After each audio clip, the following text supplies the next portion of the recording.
যে সকল ভাই বন্ধুরা আমাদেরকে বলেন বেদাত বেদাত,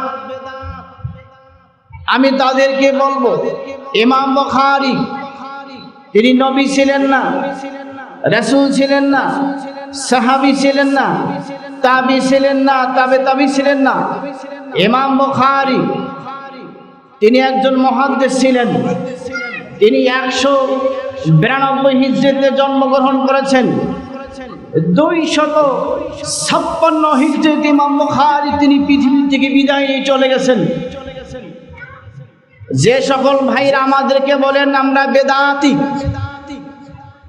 আমরা বেদাতি, নবী করেন নাই, সাহাবীরা করেন নাই, তাবিরা করেন নাই, তাবিরা করেন নাই, আমি তাদেরকে দ্ব্যর্থহীন ভাষায় আমি তাদেরকে বলতে চাই যে আল্লাহর নবী যেই কাজ করেন নাই, সাহাবীরা করেন নাই, তাবিরা করেন নাই, সেটা যদি বেদাত হয়ে থাকে সেই সকল ভাইদেরকে আমি দুটি হাত জোর করে আমি বলছি ইমাম বুখারী তাহলে তিনি কেন 16টি বছর সাধনা করলেন কাবার সামনে থেকে।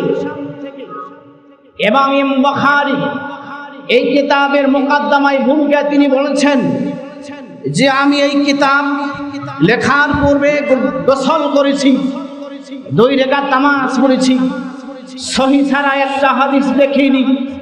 তাহলে সেই সকল ভাইদের কাছে আমার প্রশ্ন, তাহলে ইমাম বুখারী যে হাদিস লিখতে গিয়া গোসল করেছেন, 2 রাকাত নামাজ আদায় করেছেন, তাহলে বলুন আল্লাহ নবী সাহাবীরা আবু হুরায়রা রাদিয়াল্লাহু তাআলা আনহু সাহাবীদের মধ্যে সবচেয়ে বেশি হাদিস তিনি লিখেছেন, 5374 খানা হাদিস তিনি তার থেকে বর্ণিত।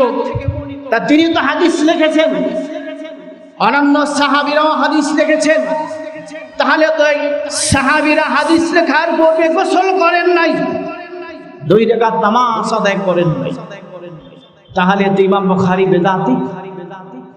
ইমাম বুখারী তাদের স্বার্থে তারা বলে দলিল দিয়ে থাকেন খৈরুল কুরুনি সুম্মাল্লাযীনা ইয়ালুনহুম সুম্মাল্লাযীনা ইয়ালুনহুম।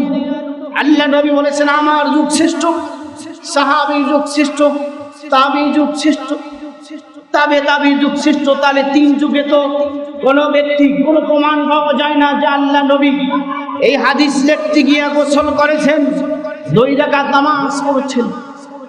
তাহলে ইমাম বুখারী সর্বপ্রথম হাদিস লিখতে গিয়ে তিনি বেদাতি কাজ করলেন। তাহলে বলেন, আমি প্রশ্ন ছুটি, তাহলে ইমাম বুখারী তো বেদাতি আপনাদের শর্ত অনুযায়ী। অতএব বন্ধুগণ ফিতনা ছড়াবেন না।